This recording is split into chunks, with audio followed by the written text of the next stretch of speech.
আল্লাহর কাছে অন্তরটা নরম করিয়া দেন, আল্লাহ যেন ক্ষমা করিয়া দেয়।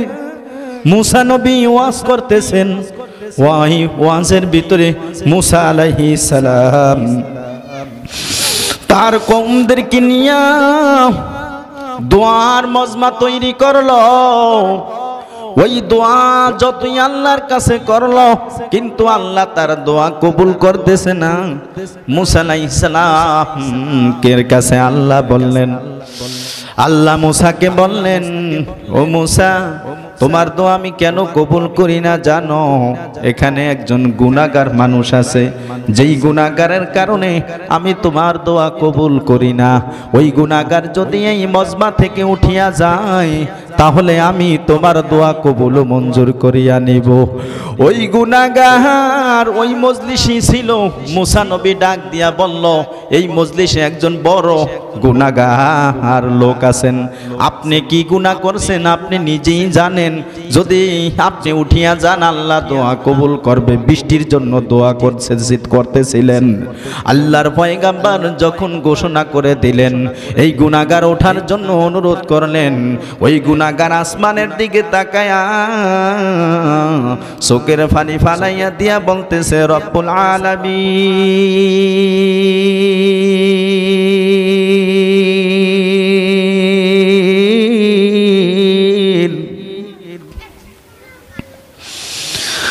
আমি কি গুনাহ করছি পৃথিবীর কোনো মানুষ জানে না রে মালিক,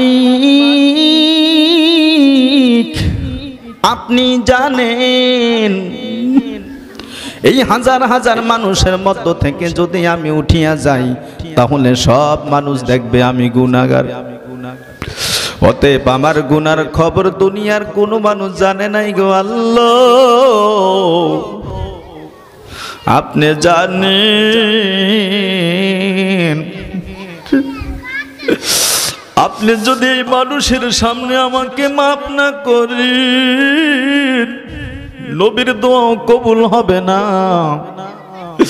আমি যদি মানুষের মধ্য থেকে উঠিয়া যাই, সব মানুষ দেখবে আমি বড় গুনাহগার। আমার শরম লাগবে গো মাওলা। গুনাহগার চোখের পানি ফালায়া আল্লাহর কাছে রোনাজারি করিয়া বলতেছে, আল্লাহ আপনি গফফার, আপনি গফফার নামের উসিলায় আমাকে মাফ করিয়া দেন।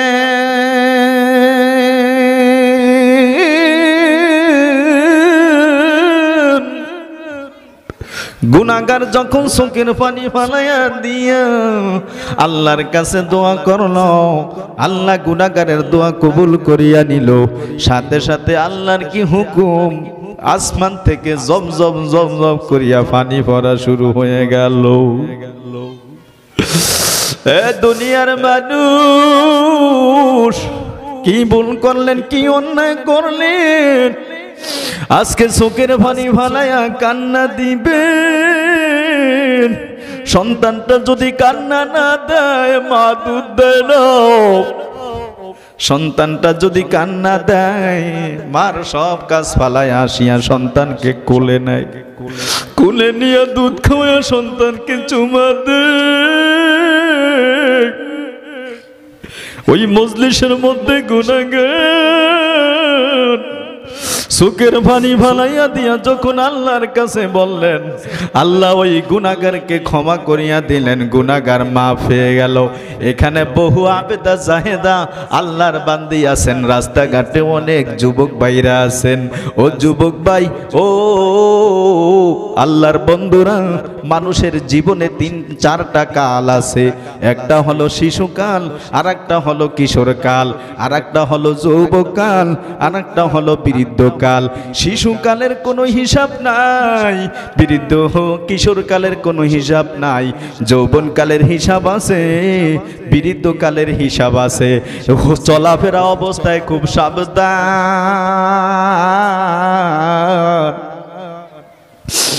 যুবকেরা গুনাহ করিয়া ক্ষতির ভিতরে যাইস না রে যুবক।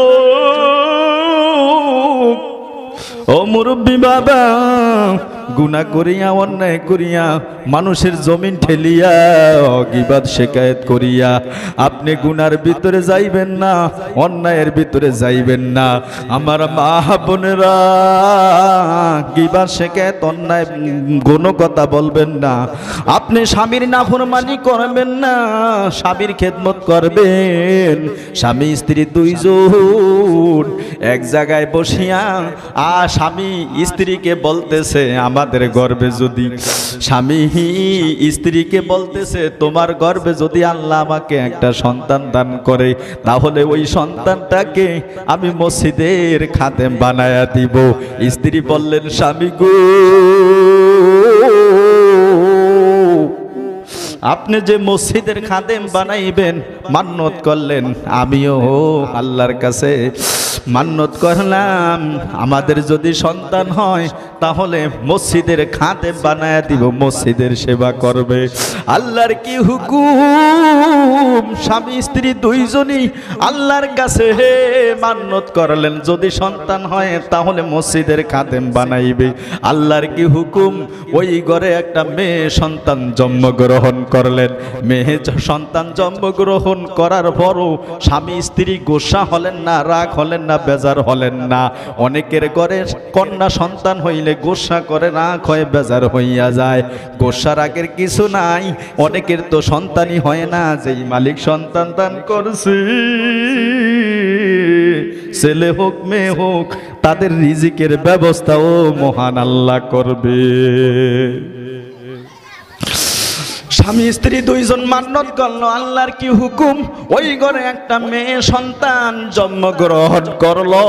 স্বামী স্ত্রী দুইজন পরামর্শ করিয়া মেয়েটার নাম রাখলো মারিয়াম। আল্লাহ রাব্বুল আলামিন কুরআনুল কারীমের ভিতরে কোন মহিলার নামে সূরা দিলেন না। ওই স্বামী স্ত্রী দুইজন মান্নত করলেন আল্লাহর ঘরের খাদেম বানাইবে সন্তান, মেয়ে হইল। ওই মেয়ের নামটা রাখলো মারিয়াম। ওই মেয়ের নামে 1400 বছর আগে আল্লাহ একটা সূরা দিলেন, ওই সূরার নাম রাখিয়া দিলেন মরিয়ম।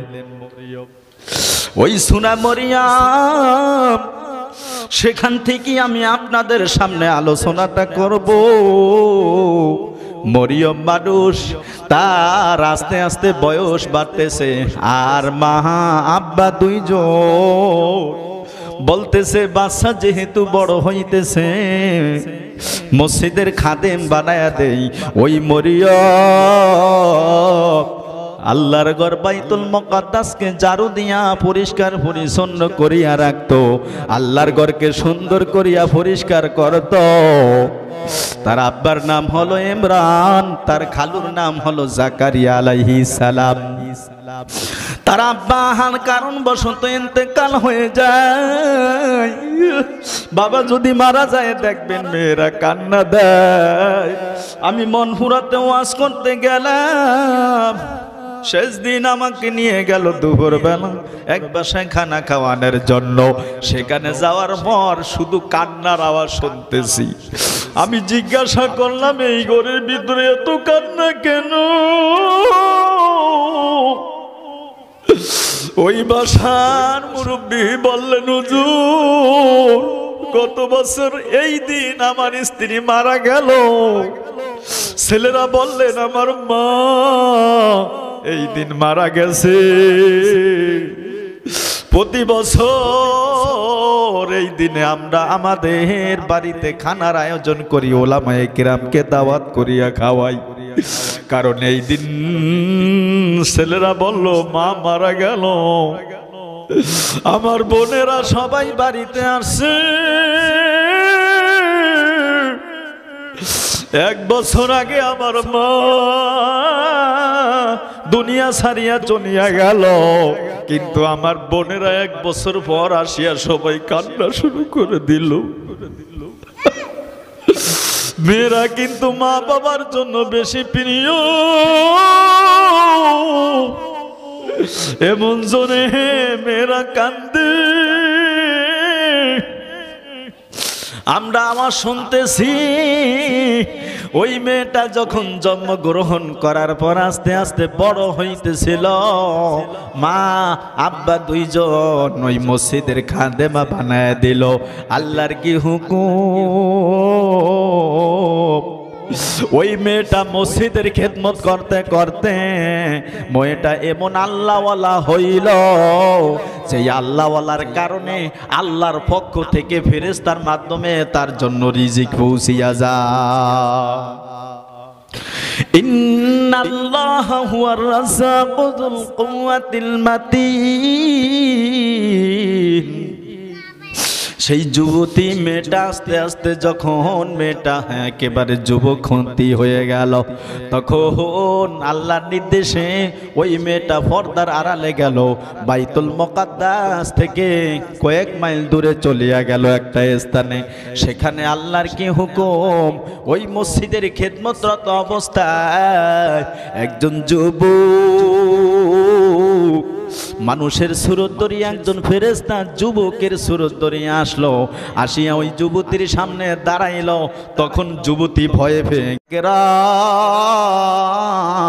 জাহান্নামের বয়ান শুনিয়া এমন চিৎকার দিছে। আসমা হলেন হযরতে আবু বকর রাদিয়াল্লাহু আনহুর মেয়ে। ওই আসমা রাদিয়াল্লাহু আনহা বলেন, নবী যে জাহান্নামের বয়ান করতেছিলেন, জাহান্নামের কথা শুনিয়া সাহাবীরা কান্না দিছে। পরবর্তীতে কোন শব্দটা বললেন আমি বলতে পারি না, কারণ সাহাবীদের কান্নার কারণে শব্দ আমার কাছে আসে নাই। ও মা, আপনি যদি বেপরদায় চলিয়া আপনি কবিরা গুনাহ অর্জন করেন, একটা কবিরার গুনার জন্য আপনাকে জাহান্নামের আগুনে ৭০০০ বছর জ্বলা লাগে। দুনিয়ার আগুনের কাছে হাত নিতে পারি না, ওই জাহান্নামের আগুন আপনি আমি কিভাবে সহ্য করব? একটু মনটাকে নরম করিয়া চোখের পানি ফালান,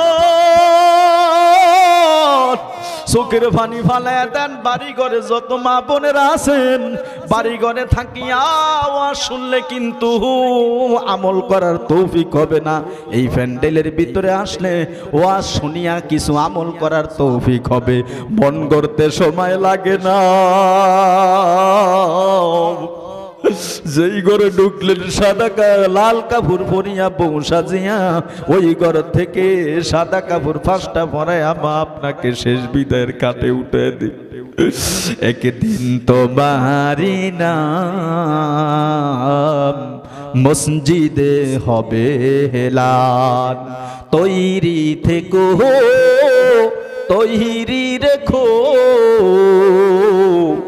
কবরের মাল সামান। একদিন তোমারি নাম মসজিদে হবে হেলান। মা জাহান্নামের কথা স্মরণ করিয়া চোখের পানি ফালায় দিবে, অন্তরটা নরম করিয়া দেন। দুনিয়ার বিপদে পড়লে কান্না আসে, কবরের বিপদ খুব কঠিন।